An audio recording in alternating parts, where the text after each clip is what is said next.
Wow, breaking news, folks. This is huge news. Two factors. One, Jacinda Ardern has resigned. In a matter of 2 weeks, she's gone. Finished. Kaput. End of it. And the next one is the election date's been set for the October 14th. We've got Vaughan, of course. He's got to have some opinions about this. Hey, Vaughan, how are you, old friend? Hey, good to see you, Max. And yep, our Prime Minister gone. Election date set. Gee, what an active day down there in Napier today. And as you know, National and Labor are gathering in Napier for their New Year's hooies. Looking over the fence at National, by comparison, their announcements are actually boring by comparison. How do you trump that? Now, look, to be fair, Max, and I'm going to throw this back at you. It's New Zealand's worst kept secret that Grant Robertson was positioned in as deputy and setting up when would our Prime Minister step down. So there's no real surprises other than the fact is it's true now. So home straight, the horses have come around the home straight. We're heading into election year, October 15. How do we see it playing out? Good, bad, or ugly for Labor?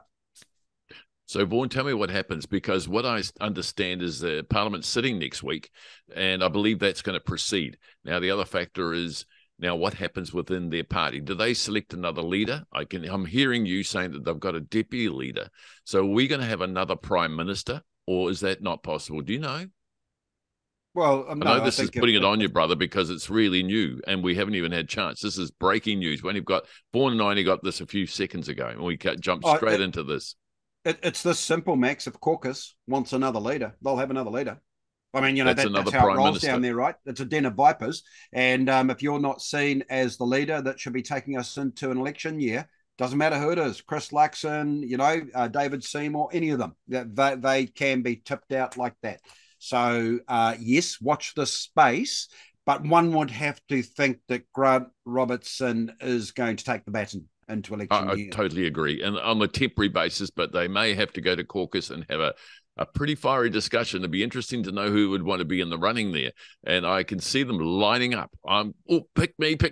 Jacinda, you're just nothing anymore. I'm not even talking to you. But what about me? Aren't I wonderful? I should be leader. Now, question for you, Max. Question for you. Do you think this is good, bad, or ugly for Labor? Our Prime Minister making this announcement today, she would step down in a few weeks. I think it's good. I think the country have had enough of Jacinda. She's stale and gone, finished. And I think she recognises that. And somebody who's advising her has told her, please move on. And look, she may be getting up. She's also must be well aware. Last week, the whole of the media were full of the fact, doom and gloom for the economy. This year is going to be absolutely awful. So from her perspective, time to go. From Labor's perspective, time for a new leader, because what they'll promise is something new to happen. And it'll try and save the nation from its terrible economic woes. And and of course, the economic woes were nothing to do with Labor. This is their story. It's all to do with the pandemic. So, that's what I'm sure it is a good thing. And look, I'd take it further than that, Max. I would say if you look at the last 12 months for our government, they've done a hell of a lot of dropping the ball and shooting themselves in the foot. However, if you really look at the leader and not the party, if we look at our Prime Minister, she looks to have been mentally checked out for about 6 months, missing in action, not really here, and is engaged. Remember, we came through a pandemic of almost 3 years where we saw her on TV at 1 p.m. every day. And so our Prime Minister was in our living room literally every day, whereas it's kind of like, where is the Prime Minister has been almost, whether it's been overseas visits or whatever. So I think in some ways you're right, Max. I'll agree with you that perhaps the love affair and the honeymoon and that is all over for our Prime Minister. But one of the reasons why I think this is a positive move for Labor, her horsepower moves into the back room, pushes someone to the front. Strategically, I actually think that that's going to be a lethal weapon. And so not to be, they've got a lot of making up and damage control to do between now and October 14 to even have a shot at this. We all can kind of safely say that it's probably a National Act government in October.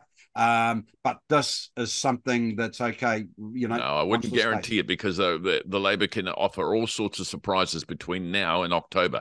The other thing is, it's a game changer for National. They really have the competition up there, because I think Jacinda was a negative impression, but also it's as I said before, it's going to say that Labor now have permission to say, brand new broom, you look out, folks, we're going to change it all. Our economy is going to be saved because we're going to put in whoever their new leader may be. Yeah, it'll be an interesting time. We really have got a nice, 9 months, 10 months to go, 10 months to go. Yep. So January 19, a big day in New Zealand history, 2023, Prime Minister steps down. Everybody kind of thought it was going to happen, but we were beginning to wonder, right?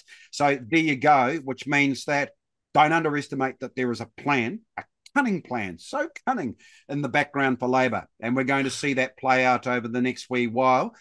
Still a long way to go. Thanks, mate. And look, let's keep people posted, because the next few days, I say there's going to be a lot of announcements. That's the biggest announcement this year. I can say that with confidence.